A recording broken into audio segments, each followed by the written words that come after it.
साथियों नमस्कार। मैं केटी गौतम तुलसीपुर तीर्थ में बैठकर नगर से आज फिर से आप सबका अपने यूट्यूब चैनल सीखो सिखाओ अपने जैसे बनाओ पे स्वागत करता हूं। साथियों आज हम जिस टॉपिक पे बात करने वाले हैं उसका नाम है तनाव।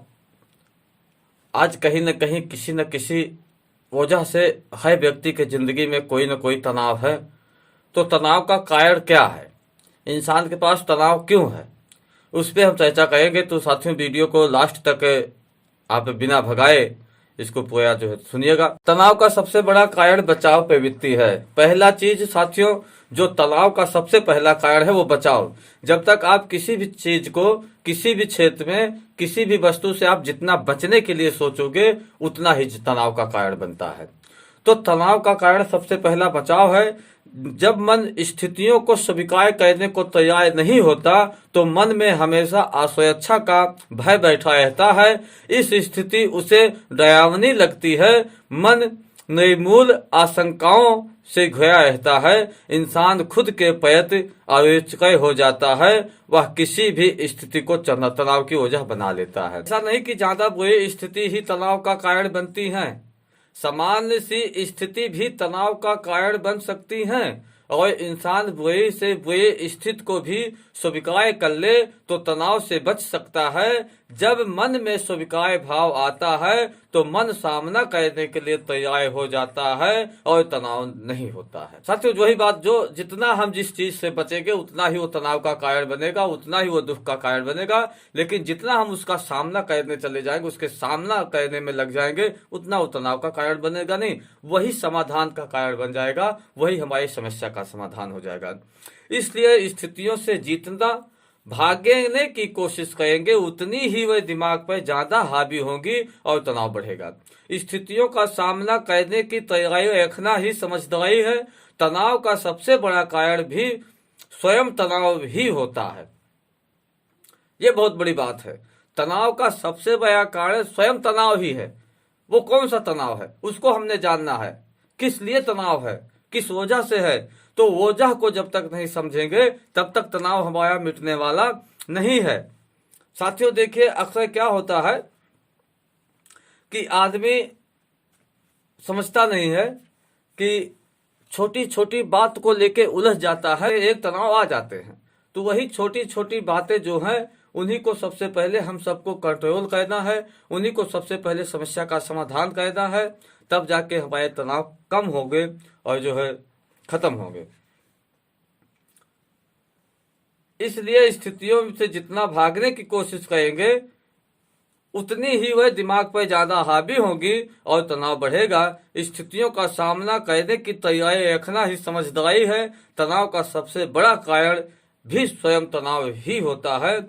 जब बार बार इंसान के मन में यह बिठा दिया जाता है कि तनाव नहीं करना चाहिए, बुरी चीज है, जो जब थोड़ा सा भी तनाव उसे होता है तो वह उससे परेशान होने लगता है और जो उसे तनाव हो गया उसी बात को लेकर और अधिक तनाव में आ जाता है।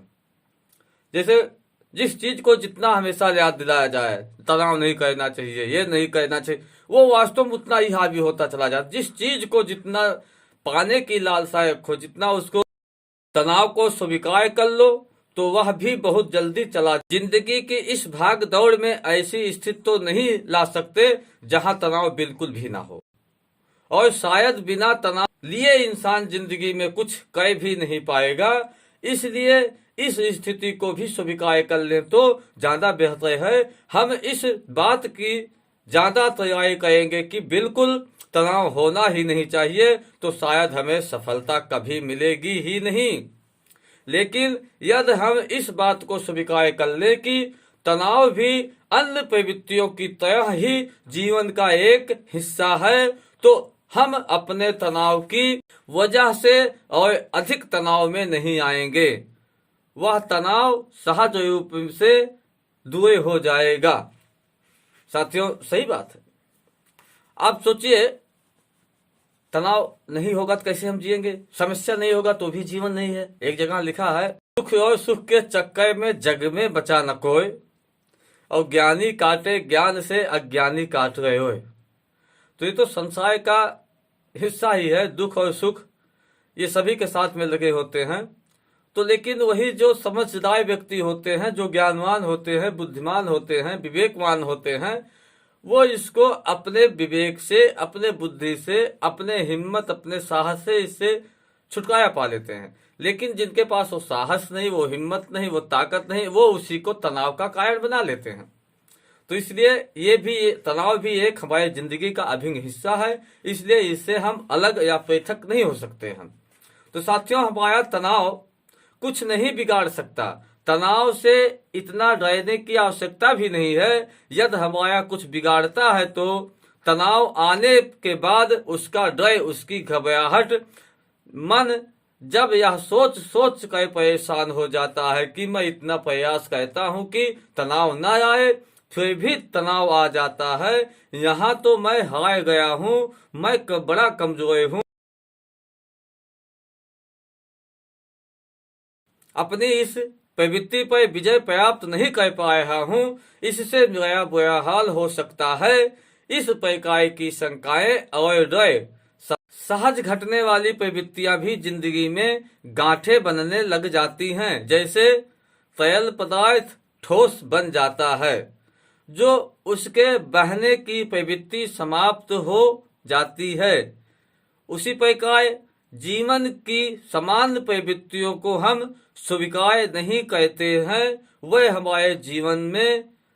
हमारे जीवन से सहज रूप से बहकर त्रोहित नहीं हो पाती और हमारे लिए असहज हो जाती हैं। जैसे पानी का स्वभाव है बहना। यदि पानी बहता है तो साफ शुद्ध निर्मल बना रहता है, लेकिन वही पानी यदि जमाव बना ले, बहे ही ना, तो उसमें गंदगी हो जाता है। आप लोगों ने बहुत दफे इसको सुना होगा। तो साथियों, इसीलिए ये जीवन का जो है चलता है, वो जमे ना। तो इसे तनाव को भी हम अपने आप में इकट्ठा ना कर लें, जमा ना लें। तो जमा लेंगे तो वही बीमारी का कारण बन जाएगा। यदि उसको चलने देंगे तो वो कुछ नहीं कर पाएगा। वो साफ सुंदर सुथरा और साफ बनाएगा, वही जो है हमारे काम का भी होगा। तो यही बात है। बताते हैं, बहुत सी जगह ऐसे सुनने को मिलता है कि इंसान स्वयं जो है दुख को लेता, कहता आ बैल मुझे माए वाली कहानी जो है, आ बैल मुझे माए। क्यों? अपनी आवश्यकता, अपनी क्षमता, अपनी उपयोगिता के अनुसार वो चीजें नहीं हासिल करना चाहता है। वो नकल करके, दूसरों की देख के जिंदगी को जीना चाहता है। यही उसका सबसे बड़ा तनाव का कारण है। इसलिए संत महापुरुष भी बतलाते हैं कि जो भी है, जैसा भी है, जितना भी है, उसकी पहले आप कदर करना सीख लो। आगे आपको मिलता जाएगा। जो है उसकी कदर नहीं है, और जो नहीं है उसकी लालसा लिए बैठे हैं, तनाव करके बैठ जाते हैं। तो साथियों, इसी सब चीजों से हम लोगों को बचना है। तो कई लोग बोलते हैं कि हमें नींद नहीं आती, बहुत प्रयास करने के बाद भी नींद नहीं आती। नींद के लिए प्रयास करना ही बुनियादी रूप से गलत है। नींद ना आने की वजह सिर्फ एक ही होती है कि उसके लिए प्रयास कर लिया। प्रयास ही नींद को गायब कर देता है। प्रयास तो जागने के लिए किया जाता है, और जितना जागने का प्रयास करेंगे, नींद अपने आप आ जाएगी। यदि कोई दिन भर कर्मशील रहता है, व्यस्त रहता है, हर स्थिति को स्वीकार करते हुए आनंदित रहता है, शारीरिक मेहनत करता है, वह अच्छे विचारों से पूर्ण रहता है, तो ऐसे इंसान को नींद के लिए कभी प्रयास नहीं करना पड़ता। इसलिए नींद के लिए प्रयास कभी करने की जरूरत नहीं है। प्रयास ही करना तो अपने जीवन को संतुलित बनाने के लिए, हमें सोने के लिए प्रयास नहीं करना है, जागने के लिए प्रयास करना। साथ इस प्रकार जीने का तरीका होना चाहिए कि उनका दुष्प्रभाव हमारे जीवन पर न पड़े। इसलिए जीवन में हंसी, मजाक, खेल, मनोरंजन, कला, साहित्य, संगीत, उत्सव, नृत्य आदि सबका भी बड़ा महत्वपूर्ण स्थान है। खालीपन भी जिंदगी के लिए सबसे बड़ा अभिशाप है। इसलिए कुछ न कुछ कर्म जीवन में अवश्य होना चाहिए और कर्म भी ऐसा रुचिकर और सृजनशील हो जिसमें मन को संतुष्टि मिलती हो। काम करेंगे तो थोड़ी जिम्मेदारियां तो बढ़ेगी, पर जिम्मेदारियां लेना जिंदगी का अनिवार्य हिस्सा है। जिम्मेदारियों से बचने के चक्कर में काम शून्य हो जाएंगे तो फिर हाथ में तनाव और अनिद्रा ही लगने वाले हैं। सबसे बड़ा सच तो यह है कि व्यस्तता जिंदगी को सुखी करने की सबसे बेहतरीन दवाई है। जब इंसान खाली होता है तो उसका मन हर अभिप्राय स्थिति को पहाड़ बना लेता है, लेकिन जब वही काम में व्यस्त हो जाता है तो व्यस्तता के समय उस अप्रिय स्थिति को पूरी तरह भूल ही जाता है। यहाँ तक कि व्यक्ति अपनी शारीरिक बीमारियों को और किसी के प्रति क्रोध भरा हुआ हो तो वह भी व्यस्तता के समय भूल जाता है। इसलिए अपने आप को व्यस्त रखना मस्त रहने का सबसे बेहतरीन उपाय है। काम से बचने का प्रयास करोगे तो तनाव कम नहीं होगा बल्कि और बढ़ेगा। काम जीवन का अहम हिस्सा है। काम जीवन का अहम हिस्सा है, उसे आप अपने जीवन से अलग करके कभी सुखी नहीं रह सकते हैं। चीजों से भागो मत बल्कि उनका सामना करो। जैसे हमारे सतीश पंडित जी कहते हैं, भागो नहीं भाग्य बदलो। तो आप भाग रहे हो साथियों, भाग्य बदलने के लिए आपको ये मानव तन मिला हुआ है। मानव तन मिला है कर्म करने के लिए मिला है। जब कर्म आप करोगे तब आपका जीवन बदलेगा, आपका भाग्य बदलेगा। जब तक आप कर्म नहीं करोगे तब तक आप फल की इच्छा भी मत रखो, ऐसा वेद शास्त्रों में भी बताया गया है। आगे साथियों, गृहिणी महिलाओं के साथ भी यह समस्या विशेष रूप से रहती है। उन्हें मिलने वाला खाली समय उनके तनाव का सबसे बड़ा कारण बन जाता है।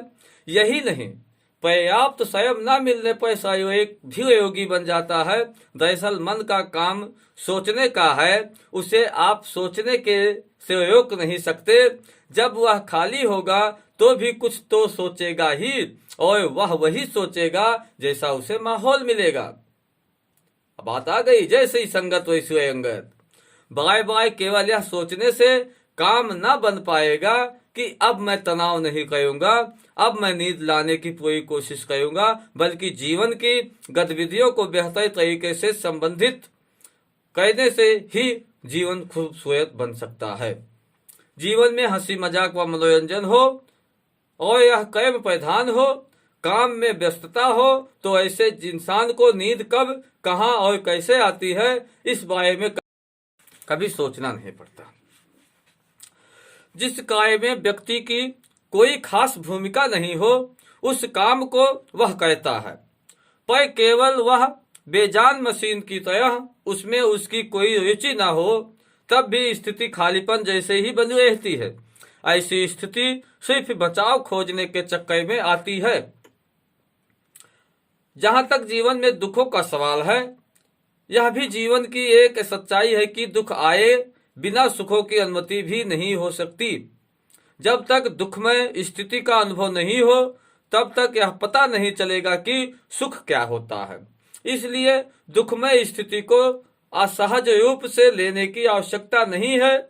इन सब चीजों को हम जीवन से अलग नहीं कर, इनके प्रति जीवन का अपना रवैया बदल सकते हैं। जैसे दुख को आदर दीजिए, ज्यों घर आए मेहमान, एक दिन दो दिन रहेंगे फिर जाएंगे निज धाम। तो दुख आता है तो उसको, जैसे मेहमान हमारे घर पे आते हैं, इस तरह से उनकी कदर करनी है, उनकी इज्जत करनी है। वो एक दो दिन के बाद में जैसे मेहमान हमारे घर से चले जाते हैं वैसे दुख भी चला जाता है। क्यों ये सब बातें आज से नहीं, आज से कहते चले आए हैं। इस धरती पे बहुत अच्छे अच्छे प्रिय पैगंबर, मुनि, ऋषि, कवि सब एक ने अपने अपने तजुर्बे, अपने अपने अनुभव बताए जीवन को सफल और कामयाब बनाने के लिए। लेकिन इंसान अपनी चतुराई, अपनी चालाकी, अपनी समझदारी, अपनी बुद्धि का इस्तेमाल करके इन सब चीजों के अलग करके इसको नहीं समझ पाने की वजह से अपनी जिंदगी को वो ना समझ पाया।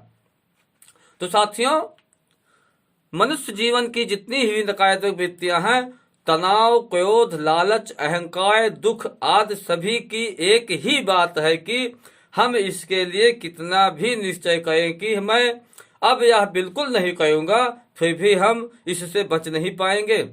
हमेशा हम हारते रहेंगे।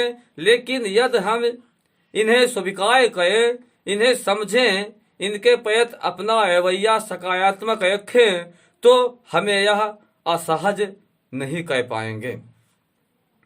जीवन में तनाव आने की सबसे बड़ी वजह जीवन का असंतुलित हो जाना, जीवन की कई महत्वपूर्ण बातों को भूल जाना। वास्तव में जीवन कई रेसों से बना हुआ है। जब सब रेसों का संतुलन जीवन में रहता है तो जीवन में आनंद रहता है, और जब संतुलन बिगड़ जाता है तो आनंद की बजाय दुख या तनाव हासिल होता है।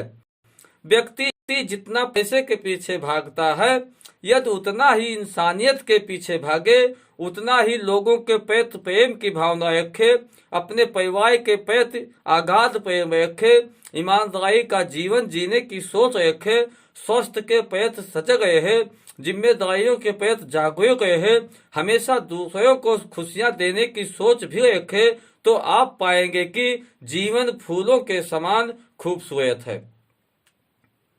लेकिन केवल पैसे से जीवन में खुशियां आ जाएगी, यह बहुत अधूरी बात है। ऐसा होता है तो इस दुनिया में कोई पैसे वाला तनाव में नहीं होता। सच तो यह है कि ज्यादा पैसे वालों को ज्यादा नींद की गोलियां खानी पड़ती है। खुशियां बांटो तो खुशियां लौट आएंगी। जीवन में सबसे ज्यादा एकत्रित करना चाहिए तो वह है प्रेम, जिसका हर एहसास बड़ी बड़ी दौलत से ज्यादा सुंदर होता है। और प्रेम को जितना ज्यादा लुटाओगे उतना ज्यादा ही आपके पास एकत्रित हो जाता है। तो साथियों, दरअसल तनाव होता है किसी भी स्थिति के प्रति अस्वीकार भाव, और प्रेम उसके विपरीत स्थिति है, उसमें स्वीकार भाव होता है। इसलिए प्रेम में जीवन के सारे समाधान निहित हैं। इसलिए साथियों, लास्ट में यही कहना चाहूंगा कि प्रेम वो ऐसा जादू है, प्रेम ऐसा शब्द है, प्रेम ही ऐसा चीज है जिससे मिलाया जा सकता है। इसीलिए शायद संत महापुरुष ने कहा है कि प्रेम न बाड़ी उपजे, प्रेम न हाट बिकाए, प्रयाजा पैजा जो है शीश दिए ले जाए। तो साथियों, ये प्रेम की बात है। तनाव को प्रेम से मिटाया जा सकता है, और जितना जितना आप खुशियां बांटोगे उतना उतना आपको बढ़ता जाएगा, और जितना जितना उसको छुपाओगे बचाओगे उतना उतना वो नुकसान का कारण बनता है। तो साथियों, मैं इन्हीं शब्दों से आपसे इजाजत चाहूंगा। नमस्कार, जय हिंद, जय